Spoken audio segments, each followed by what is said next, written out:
ಇನ್ನು ಮಾಗಿಯ ಚಳಿಯಲ್ಲಿ ಮೊಗ್ಗನು ಅರಸುತ್ತ ಅನಿಲ್ ವಡಗೇರಿಯವರ ಈ ಪುಸ್ತಕದ ಕುರಿತಾಗಿ ಮಾತನಾಡಲಿದ್ದಾರೆ ರಾಗಂ ಎಂದೇ ಖ್ಯಾತರಾದಂತಹ ಡಾಕ್ಟರ್ ರಾಜಶೇಖರ ಮಠಪತಿಯವರು. ಅದೆಷ್ಟು ದಡ್ಡ ನಾನು, ಅದೆಷ್ಟು ದಡ್ಡ ನಾನು, ಇಡೀ ಚಳಿಗಾಲದ ಕುರಿತು ಕವನ ಬರೆಯುವುದರಲ್ಲೇ ಕಾಲ ಕಳೆದೆ. ಅವಳು ಪಕ್ಕದಲ್ಲಿ ಕೂತಿರುವುದ ಮರೆತು. ಅದೆಷ್ಟು ದಡ್ಡ ನಾನು, ಅದೆಷ್ಟು ದಡ್ಡ ನಾನು. ಅವಳು ಆಗಾಗ ಅದೇನೋ ಸನ್ನೆ ಮಾಡಿ ಕಣ್ಣಲ್ಲಿ ತೆವಿದು ತೆವಿದು ಮಾತಾಡುತ್ತಿದ್ದಳು. ನಾ ಮಾತ್ರ ರಸಿಕತೆಯ ಕವನ ಗೀಚುತ್ತಿದ್ದೆ. ಅದೆಷ್ಟು ದಡ್ಡ ನಾನು, ಅದೆಷ್ಟು ದಡ್ಡ.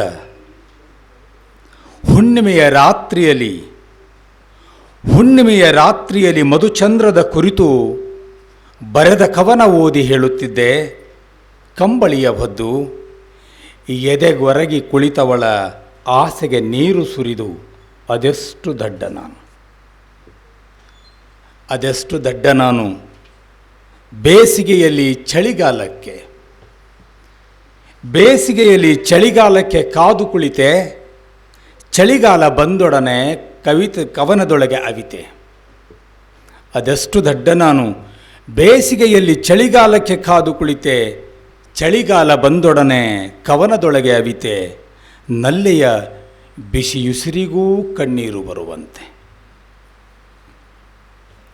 ಅನಿಲ್ ಬರೆದ ಬಹಳ ಸುಂದರವಾದ ಶೀರ್ಷಿಕೆಗೆ ಒಪ್ಪುವ ಮಾಗಿಯ ಮಾತು ಈ ಸಂಕಲನ.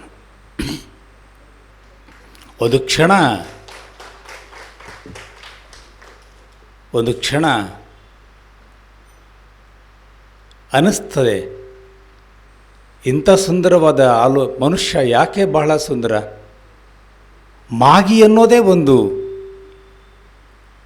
ಒಂದು ರೂಪಕ, a beautiful metaphor which can not be compared with any other metaphors. ಜಗತ್ತಿನ ಬಹಳ ದೊಡ್ಡ ಕವಿ ಜಾನ್ ಕೀಟ್ಸ್ ಒಂದು ಸಾಲನ್ನು ಬರೆದ ಮಾಗಿಯೇ ಬಾಗಿ ಬಿಡಬೇಕು, ಇದು ಮಾಗಿ.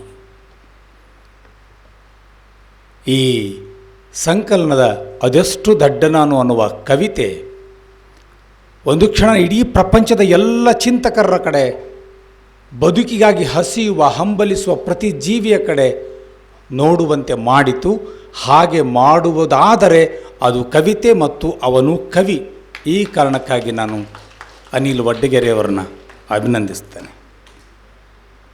ಚೈನಾ ದೇಶದಲ್ಲಿ ಸುವಾಂಗ್ಸೆ ಅಂತಕ್ಕಂಥ ಒಬ್ಬ ಚಿಂತಕ ಇದ್ದ. ಅವನು ತಾವೋನ ಶಿಷ್ಯ. ಅವನು ಒಮ್ಮೆ ಹೀಗೆ ಅಂದುಕೊಂಡ, ಅದೆಷ್ಟು ದಡ್ಡ ಮತ್ತು ದಡ್ಡನಾಗಿರುವುದರ ಖುಷಿಯಷ್ಟು. ಭಾಳ ಚಂದ ಹೇಳಿಬಿಡ್ತಾನೆ ಅವನು. ಬುದ್ಧಿ ಎಂಬುದು ತುಚ್ಛ. ನಾವು ಅಂದ್ಕೊಳ್ತೇವೆ ಬುದ್ಧಿ ಎಂಬುದು ತುಚ್ಛ, ಅದನ್ನು ಉಗುಳಬೇಕು, ಹೃದಯವನ್ನು ಉಣಿಸಬೇಕು, ಮನುಷ್ಯ ಸ್ವಭಾವಕ್ಕೆ ಮರಳಬೇಕು. ಜಗತ್ತಿನ ಬಹಳ ದೊಡ್ಡ ಸೌಂದರ್ಯ ಏನಾದರೂ ಇದ್ದರೆ ಇದು. ನನ್ನ ನೋವನ್ನು, ನನ್ನ ಸಿಟ್ಟನ್ನು, ನನ್ನ ಪ್ರೀತಿಯನ್ನು, ನನ್ನ ಆರ್ದ್ರತೆಯನ್ನು, ನನ್ನ ಸಾಮಾನ್ಯತೆಯನ್ನು ಕುರಿತು ಹಾಡಿಕೊಳ್ಳೋದಿದೆಯಲ್ಲ, ಅದು ಬಹಳ ದೊಡ್ಡದು. ಹೆನ್ರಿ ಕಿಸ್ಸಿಂಜರ್ ನೊಬೆಲ್ ಪ್ರಶಸ್ತಿಯನ್ನು ಪಡಿತಾ 3 ಸಾಲುಗಳನ್ನು ಹೇಳ್ದ. ನಾನು ಸಾಮಾನ್ಯರ ಕವಿ, ಸಾಮಾನ್ಯರ ಲೇಖಕ, ಸಾಮಾನ್ಯವಾದುದನ್ನು ಕುರಿತು ಬರೆಯುತ್ತೇನೆ ಮತ್ತು ಸಾಮಾನ್ಯವಾದುದನ್ನು ಜೀವಿಸುತ್ತೇನೆ. ಯಾಕೆಂದರೆ ಈ ಸಾಮಾನ್ಯ ಬರೀ ಸಾಧನೆಯಲ್ಲಿ ಬದುಕನ್ನು ಕಳೆಯುವುದಿಲ್ಲ, ಆತ ಬದುಕುತ್ತಾನೆಯೂ ಕೂಡ ಅಂತಕ್ಕಂಥ ಮಾತನ್ನು. ಮಾಗಿ ಬದುಕುವವರ ಹಾಡು, ಮಾಗಿ ಬಾಚಿಕೊಳ್ಳುವವರ ಹಾಡು, ಮಾಗಿ ಬದುಕನ್ನು ಪ್ರೀತಿಸುವವರ ಹಾಡು. ಹೀಗಾಗಿ ಇಡೀ ಅನಿಲ್ ವಡ್ಡಗೇರಿಯವರ ಮಾಗಿಯ ಚಳಿಯಲ್ಲಿ ಮೊಗ್ಗನು ಅರಸುತ್ತಾ ಕವನ ಸಂಕಲನದಲ್ಲಿ ಇಂಥ ಸಣ್ಣ ಸಣ್ಣ ಸುಂದರವಾದ ಕನಸುಗಳನ್ನು, ಸಂವೇದನೆಗಳನ್ನು, ಭಾವನೆಗಳನ್ನು ನಾವು ನೋಡ್ತಾ ಹೋಗ್ತೇವೆ. ನನಗೆ ಅವರ ಸಂಕಲನದಲ್ಲಿ ಸಿಕ್ಕ 3 ಪದಗಳು, ಒಂದು ಮಗಳು, ಇನ್ನೊಂದು ಅಪ್ಪ, ಇನ್ನೊಂದು ಕವಿ. ಎಲ್ಲಿ ಹೋದರೂ ಕೂಡ ಮತ್ತೆ ಮತ್ತೆ ಮತ್ತೆ ಮತ್ತೆ ನಾವು ಸುತ್ತಾಡೋದು ಈ 3 ಸಂಗತಿಗಳು, ಈ 3 ಪಾತ್ರಗಳನ್ನು. ಮಗಳನ್ನು ಕುರಿತು ಭಾಳ ಸುಂದರವಾಗಿ ಹೆಣ್ಣು ಹೆತ್ತ ಪ್ರತಿ ತಂದೆಯು ಅಭಿಮಾನ ಪಡಬೇಕಾದ ಸಾಲುಗಳನ್ನು, ಸುಮಾರು 3-4 ಪದ್ಯಗಳನ್ನು ಈ ಸಂಕಲನದಲ್ಲಿ ನಾವು ನೋಡ್ತೇವೆ. ಒಂದು ಕ್ಷಣ ಈ ಕವಿತೆಯನ್ನು ಓದ್ತಿರ್ಬೇಕಾದ್ರೆ W.B. ಯೇಟ್ಸನ ಪ್ರೇಯರ್ ಟು ಮೈ ಡಾಟರ್ ಅಂತಕ್ಕಂಥ ಕವಿತೆಯು ಕೂಡ ನನಗೆ ನೆನಪಾಗ್ತಾ ಇತ್ತು.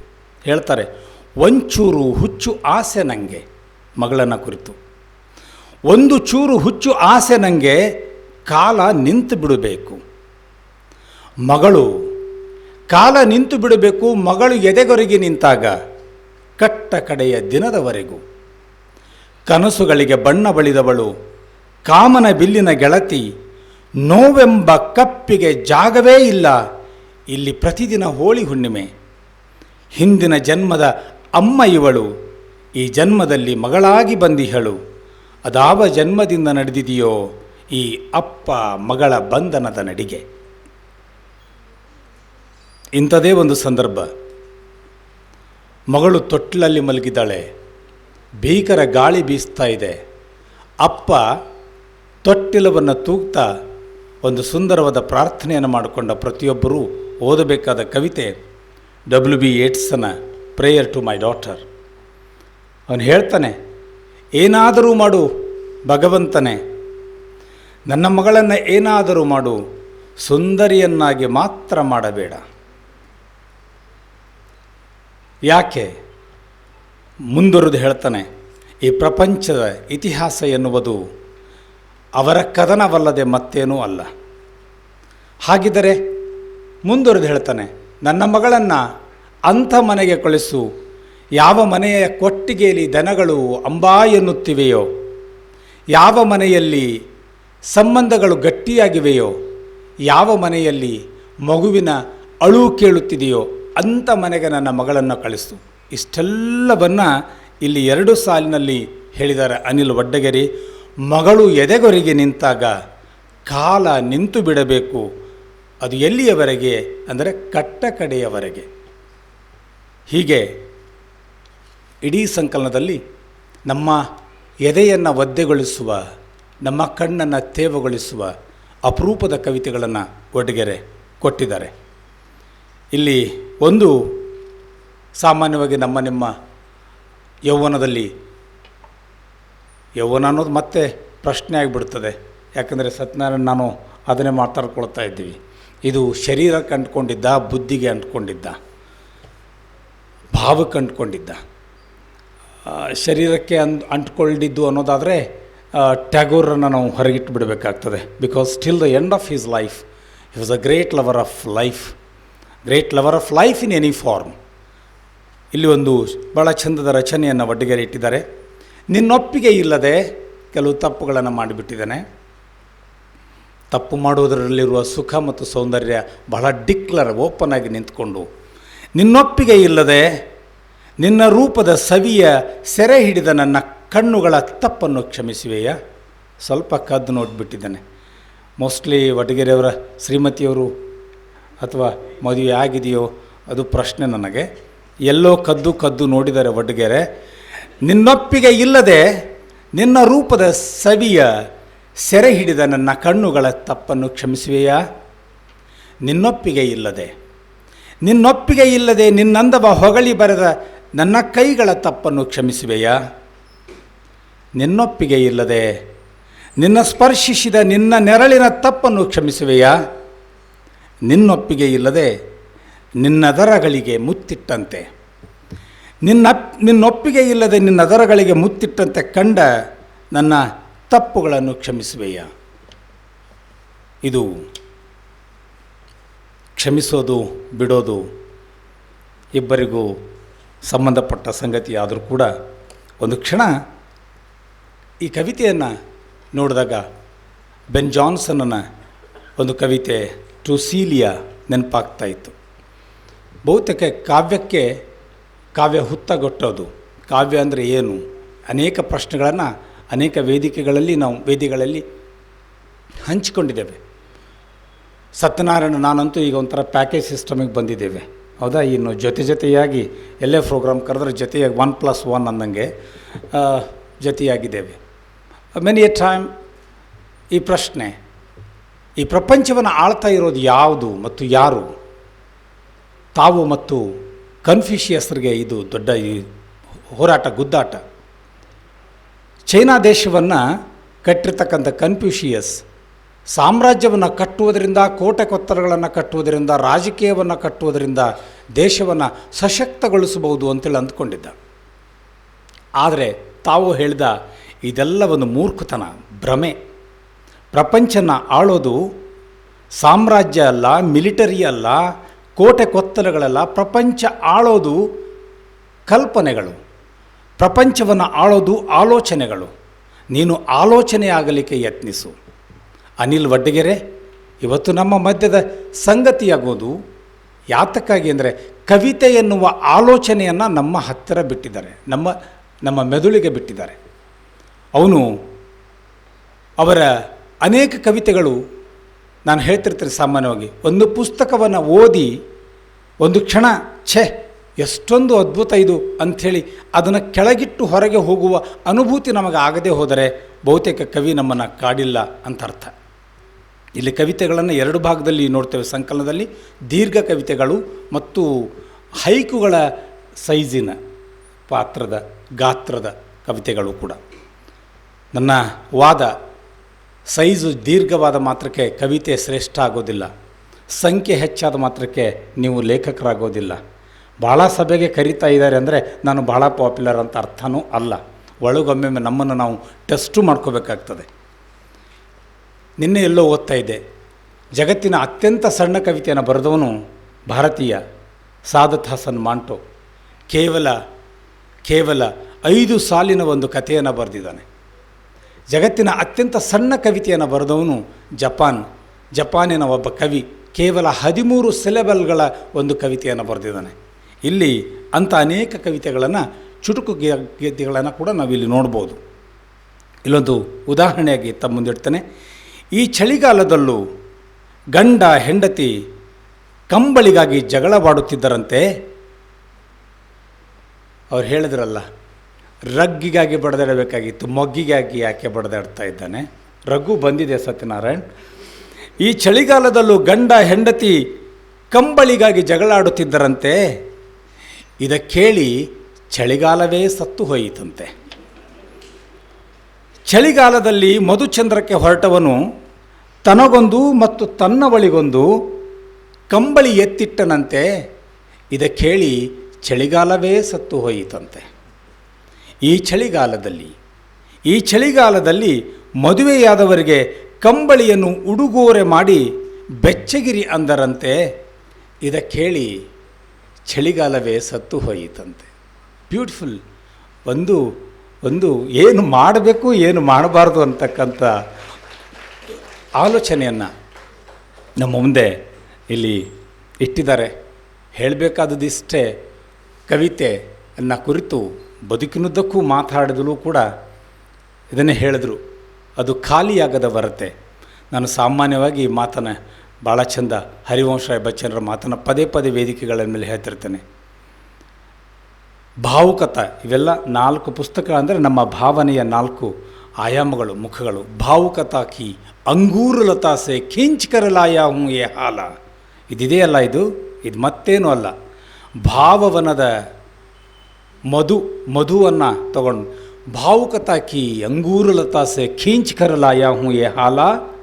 ಕೋಯಿ ಲಾಖ್ ಪಿಯೆ 2 ಲಾಖ್ ಪಿಯೆ ಕಭಿ ಖಾಲಿ ನ ಹೋಗಿ ಪ್ಯಾಲ. ಇದು ಖಾಲಿಯಾಗದ ಸಂಕಲನ. ಖಾಲಿಯಾಗದ ಸಂಕಲನ ಅಂದರೆ ಹೀಗೆ ಕೂತ್ಕೊಂಡು ಹೋದ್ರೆ 45 ನಿಮಿಷದಲ್ಲಿ ಖಾಲಿ ಆಗ್ತದೆ. It is what you are just reading the lines and you are skipping over the pages. ಆದರೆ ಅದರೊಳಗಿನ ಅರ್ಥ ಖಾಲಿಯಾಗದು. ಕೊನೆಗೆ ಒಂದು ಉದಾಹರಣೆ ನಿಮ್ಮೊಂದಿಗೆ ಹಂಚಿಕೊಂಡು, ಭಾಳ ಬಡತನ ಬಂದಿತ್ತು. ಒಬ್ಬರು ಹೋದರು, ಒಂದು ಬೋಧಗಯಾಕ್ಕೆ ಹೋದರು. ಅವನು ಹೇಳ್ದ, ನಿನಗೆ ಕೊಡಲಿಕ್ಕೆ ನನ್ನ ಹತ್ತಿರ ಏನೂ ಇಲ್ಲ, ಏನು ಕೊಡೋದು? ಇಲ್ಲ, ನನಗೆ ತುಂಬ ಬಡತನ ಇದೆ, ಏನಾದರೂ ಕೊಟ್ಟು ನನ್ನ ಜೀವನವನ್ನು ಉದ್ಧಾರ ಮಾಡಿ. ಗುರು ಕಾಯ್ದ, ಯಾರೂ ಬರಲಿಲ್ಲ, ಅವನಿಗೆ ಏನೂ ಸಿಗಲಿಲ್ಲ. ಕೊನೆಗೆ ಬುದ್ಧನ ಒಂದು ಕಂಚಿನ ಪ್ರತಿಮೆ ಇತ್ತು. ಆ ಪ್ರತಿಮೆ ಹಿಂದೆ ಪ್ರತಿಭೆ ಇತ್ತು, ಪ್ರಭಾವಲಯ ಅಂತೀವಿ ನಾವು. ಅವನು ಬುದ್ಧಗುರು ಆ ಪ್ರಭಾವಲಯವನ್ನು ಹೀಗೆ ತಗೊಂಡು ಅವನಿಗೆ ಕೊಟ್ಟ, ಇದನ್ನು ತಗೊಂಡು ಹೋಗು, ನಿನ್ನ ಜೀವನಕ್ಕೆ ಒಳ್ಳೆಯದಾಗ್ತದೆ. ಸೊ ತಗೊಂಡು ಹೊರಟ. ಹೋಗೋಕ್ಕಿಂತ ಮುಂಚೆ ಅವನಿಗೆ ಕೇಳಬೇಕನ್ನಿಸ್ತು, ಅಲ್ಲ, ಜಗತ್ತಿನಲ್ಲಿ ಮಹಾನ್ ಸಂತ, ಅನುಭವಸ್ಥ ಬುದ್ಧನ ಪ್ರಭೆಯನ್ನು ನನಗೆ ಕೊಟ್ಟು ಕಳಿಸ್ತಾ ಇದ್ದಿರಲ್ಲ, ಇದು ಸರಿಯಾದದ್ದೇ? ಆವಾಗ ಗುರು ಭಾಳ ಚಂದದ ಉತ್ತರವನ್ನು ಕೊಟ್ಟ. ಅದಕ್ಕೆ ಯಾಕೆ ಚಿಂತೆ ಮಾಡ್ತೀಯ? ನಿನ್ನ ಪ್ರಶ್ನೆ ನಿನ್ನ ಬಡತನದ್ದು, ಅದು ನೀಗಬೇಕು. ಅದು ಬುದ್ಧನ ಪ್ರಭೆಯದ್ದು ಮತ್ಯಾವದ್ದು. ಆದರೆ ಪ್ರಶ್ನೆ ಕೇಳಿದ್ದಕ್ಕಾಗಿ ಉತ್ತರ ಕೊಡ್ತಾ ಇದ್ದಾನೆ. ಏನಂದರೆ, ಬುದ್ಧ ತನ್ನ ದೇಹವನ್ನೇ ನಮಗೆ ಕೊಟ್ಟಿದ್ದಾನೆ, ಶರೀರವನ್ನೇ ನಮಗೆ ಕೊಟ್ಟಿದ್ದಾನೆ. ಅದರ ಹಿಂದಿರ್ತಕ್ಕಂಥ ಒಂದಿಷ್ಟು ಪ್ರಭೆಯನ್ನು ತೆಗೆದುಕೊಂಡು ಹೋಗೋದರಿಂದ ಬುದ್ಧ ಖಾಲಿಯಾಗುವುದಿಲ್ಲ, ಕವಿತೆ ಖಾಲಿಯಾಗುವುದಿಲ್ಲ. ಅದು ಯಾವಾಗಲೂ ಒಸರುವ, ಯಾವಾಗಲೂ ದಕ್ಕುವ, ಯಾವಾಗಲೂ ಮೊಗದಷ್ಟೂ ತುಂಬಿ ಹರಿಯುವ ಒಂದು ಅದ್ಭುತವಾಗಿರ್ತಕ್ಕಂಥ ಭಾವಲೋಕ. ಇಂಥ ಅಪರೂಪದ ರಚನೆಗಳನ್ನು ಅನಿಲ್ ವಡ್ಡಗೇರಿಯವರು ಗೋರಿಯನ್ನು ಕುರಿತು, ಊರನ್ನು ಕುರಿತು, ಸುಡುಗಾಡನ್ನು ಕುರಿತು ಬಹಳ ಅಪರೂಪದ ಮೂರು ಸಾಲಿನ ರಚನೆಗಳನ್ನು ನಮ್ಮ ಮುಂದೆ ಇಟ್ಟಿದ್ದಾರೆ. ಸಂಕಲನವನ್ನು ನೀವು ತಗೊಂಡು ಓದಬೇಕು ಅನ್ನುವ ಒಂದು ವ್ಯಾವಹಾರಿಕ ಕಾರಣಕ್ಕಾಗಿ ನಾನು ಎಲ್ಲವನ್ನು ಓದ್ತಾ ಇಲ್ಲ. ಅಲ್ಲಲ್ಲಿ ಸುಮ್ಮನೆ ನಿಮಗೆ ಮೂಗಿಗೆ ತುಪ್ಪ ಹಚ್ಚಿದಂತೆ ನಾನು ಸಾಲುಗಳನ್ನು ಇಡ್ತಾ ಇದ್ದೇನೆ. ಮೊದಲ ರಾತ್ರಿಯಲ್ಲಿ ಮಂದ ಬೆಳಕಿಗಾಗಿ ಹೊತ್ತಿಸಿದ ದೀಪದ ಉರಿಯುವ ಬತ್ತಿಗೆ ಬಡಿದು ಉರಿದು ಹೋಗುತ್ತಿರುವ ಕೀಟದ ರೆಕ್ಕೆಯ ನೋಡಿ ಅವನು ಸಂಸಾರ ತ್ಯಜಿಸಿ ಕಾಡು ಸೇರಿದ. ಈ 4 ಸಾಲು ಬ್ಯೂಟಿಫುಲ್. ಅವಳು ನನಗೆ ಮೋಸ ಮಾಡಿದ್ಲು, ಅವಳು ನನಗೆ ಕೈ ಕೊಟ್ಟಳು, ಕಾಲು ಕೊಟ್ಟಳು ಅಂಥೇಳಿ ಏನೇನೋ ಪದಗಳನ್ನು ಹೇಳುವವರೆಗೆ ಇದು ಭಾಳ ಚಂದದ ಉತ್ತರ. ಪ್ರೀತಿಸಿದವಳು ಕೈ ಕೊಡುವುದು ಮನುಷ್ಯರಲ್ಲಿ ಮಾತ್ರ ಇಲ್ಲ ಹೇಳ್ತಾನೆ ಅವನು. ಸುಟ್ಟುಕೊಳ್ಳುವುದು ಮನುಷ್ಯರಲ್ಲಿ ಮಾತ್ರ ಇಲ್ಲ. ಪ್ರೀತಿಸಿದವಳು ಕೈ ಕೊಡುವುದು ಮನುಷ್ಯರಲ್ಲಿ ಮಾತ್ರ ಇಲ್ಲ. ರೆಕ್ಕೆ ಸುಟ್ಟು ಬಿದ್ದಿರುವ ಕೀಟವ ಕೇಳಿ ನೋಡಿ, ರೆಕ್ಕೆ ಸುಟ್ಟು ಬಿದ್ದಿರುವ ಕೀಟವ ಕೇಳಿ ನೋಡಿ, ಅದರ ಹಿಂದೆಯೂ ನೋವಿನ 100 ಕಥೆ ಇದೆ. ಬಹಳ ಬಹಳ ಪೋಯಟ್ರಿ ನಾವು ಅನೇಕ ಸಲ ಹೇಳ್ತಿರ್ತೇವೆ. ಇಡಿಯಾಗಿ ಒಂದು ಕವಿತೆಯನ್ನು ಓದಿದಾಗ ಎಲ್ಲೋ ಅಲ್ಲಲ್ಲಿ ಕೆನೆಗಟ್ಟಿರ್ತದೆ ಕವಿತೆ. ಹಾಗೆ ಇಲ್ಲಿಯ ಅನೇಕ ಕವಿತೆಗಳಲ್ಲಿ ಹಾಗೆ ಕವಿತೆ ಕೆನೆಗಟ್ಟಿರೋದನ್ನು ನಾವು ನೋಡ್ತೇವೆ. ಉಳಿದಿದ್ದೆಲ್ಲವೂ ಅದಕ್ಕೆ ಪೂರಕವಾಗಿ ಬಂದಿರ್ತದೆ. ನೀನು ಆಡಿದ ಮಾತು ಅಂತಕ್ಕಂಥ ಬಹಳ ಚಂದದ ಒಂದು ಇದು ನಮ್ಮೆಲ್ಲರ ಅನುಭವಕ್ಕೆ ದಕ್ಕಿರ್ತದೆ. ನೀನು ಆಡಿದ ಮಾತು, ನೀನು ಆಡದ ಮಾತು, ಆಡಿಯೂ ಹೇಳದ ಮಾತು, ಹೇಳಿಯೂ ಆಡದ ಮಾತು, ಎದೆಯಲ್ಲಡಗಿದ ಗುಟ್ಟಿನ ಮಾತು, ತುಟಿಯಲ್ಲಡಗಿದ ಪಿಸು ಮಾತು, ಮನಬಿಚ್ಚಿ ಆಡಿದ ಮಾತು, ಸನ್ನೆಯಲ್ಲಾಡಿದ ಮಾತು, ನೆಲ ನೋಡಿ ಉಗುರ ಕಚ್ಚುತ್ತ ಆಡಿದ ನಾಚಿಕೆ ಬೆರೆತ ಮಾತು, ನನ್ನುತ್ತರ ಬಯಸದೇ ಆಡಿದ ಮಾತು, ಪ್ರೀತಿಯಲ್ಲಿ ತುಸುಕೋಪ ಬೆರೆತ ಮಾತು, ನನ್ನ ಪ್ರತಿ ಉಸಿರಲೂ ಬೆರೆತ ಮಾತು, ಕನಸ ಹೊತ್ತಿರುವ ನನ್ನ ಕಂಗಳ ಮಾತು, ಮೌನದ ಚಿಪ್ಪಿನೊಳಗೆ ಅವಿತ ಕೂತ ಮಾತು, ಲೆಕ್ಕ ಬಿಡದಷ್ಟು ಲೆಕ್ಕಕ್ಕೆ ಸಿಗಲಾರದಷ್ಟು ಮಾತು, ನೀ ಮರೆತು ಬಿಡು ಎಂದರೆ ಯಾವ ಮಾತನ್ನು ಮರೆಯಲಿ ಹೇಳು ಗೆಳತಿ. It's beautiful poem. ಈ ಫೋರ್ಸ್ ಇದೆಯಲ್ಲ, ಆ ಕವಿತೆಯಲ್ಲಿರ್ತಕ್ಕಂಥ ಫೋರ್ಸ್, ಅದನ್ನು ಕೂಡ ನಾನು ಗಮನಿಸಿದ್ದೇನೆ, ಕವಿತೆಯನ್ನು ಸಂಭ್ರಮಿಸಿದ್ದೇನೆ. ನಮ್ಮಲ್ಲಿ ಸಾಮಾನ್ಯವಾಗಿ ಒಂದು ಕವಿತಾ ಸಂಕಲನ ಬಂತು ಅಂದರೆ ಹೀಗೆ ಲೌಡಾಗಿ ಓದಿಕೊಳ್ಳತಕ್ಕಂಥ ಒಂದು ಸಂಸ್ಕೃತಿ, ಕಲ್ಚರ್ನ ನಮ್ಮ ಕುಟುಂಬದಲ್ಲಿ ಇಟ್ಕೊಂಡಿದ್ದೇವೆ. ಕಳೆದ 2-3 ದಿನಗಳಿಂದ ಅನಿಲ್ ವಡ್ಡಗೇರಿಯವರ ವಡ್ಡಗೇರಿಯವರ ಕವಿತೆಗಳನ್ನು ನಾನು ಓದಲಿಲ್ಲ, ಬದಲಾಗಿ ಸಂಭ್ರಮಿಸಿದ್ದೇನೆ ಅಂತ ಹೇಳ್ತಾ, ಈ ಸಂದರ್ಭದಲ್ಲಿ 4 ಜನ ಗೆಳೆಯರು, ಅದೊಂದು ವಿಶೇಷ ಇದೆ. 3 ಜನ ಪ್ರವೀಣರೇ. ಓಕೆ, ಒಬ್ಬ ಪ್ರಮೋದ, ಇನ್ನೊಬ್ಬ ಪ್ರವೀಣ, ಇನ್ನೊಬ್ಬ ಪ್ರಕಾಶ. ಓಕೆ, ಒಬ್ಬರು ಮಾತ್ರ ಅನಿಲ್, ಒಬ್ಬರು ಓಕೆ ಈ ಹೆಸರಿನ ವ್ಯಾಪ್ತಿಗೆ ಬರೆದವರು. ಆದರೆ 4 ಜನ ಇವರದೊಂದು ಬಳಗ, ಹೂವಯ್ಯನ ಬಳಗ. ಈ ಹಿಂದೆಯೂ ಕೂಡ ನಾನು ಅವರ ಸಭೆ ಸಮಾರಂಭಗಳಲ್ಲಿ ಭಾಗಿಯಾಗಿದ್ದೇನೆ. ಕನಸು ತುಂಬಿದ ಕಣ್ಣುಗಳು ಮತ್ತು ಏನಾದರೂ ಹೊಸದನ್ನು ಮಾಡಬೇಕು ಅಂತಕ್ಕಂಥ ತುಡಿತ ಅವರೆಲ್ಲರನ್ನ ನಮ್ಮ ಹೃದಯಕ್ಕೆ, ಪ್ರೀತಿಗೆ, ಕಾವ್ಯಕ್ಕೆ ಹತ್ತಿರವಾಗಿಸಿದೆ.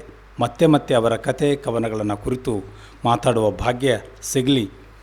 ಗೋಕಾಕರು ಬಹುತೇಕ ಪ್ರೇಮ ಕವಿತೆಯನ್ನು ಬರೀಲಿಲ್ಲೇನೋ ಅಂತಕ್ಕಂಥ ಸಂಶಯವನ್ನು ನಮ್ಮ ಗೆಳೆಯ ಸತ್ಯನಾರಾಯಣರು ವ್ಯಕ್ತಪಡಿಸಿದ್ರು. ಆದರೆ ಅವರು ಬಹಳ ಬರೀಲಿಲ್ಲ, ಬರೆಯದೇ ಹೋಗಲಿಲ್ಲ.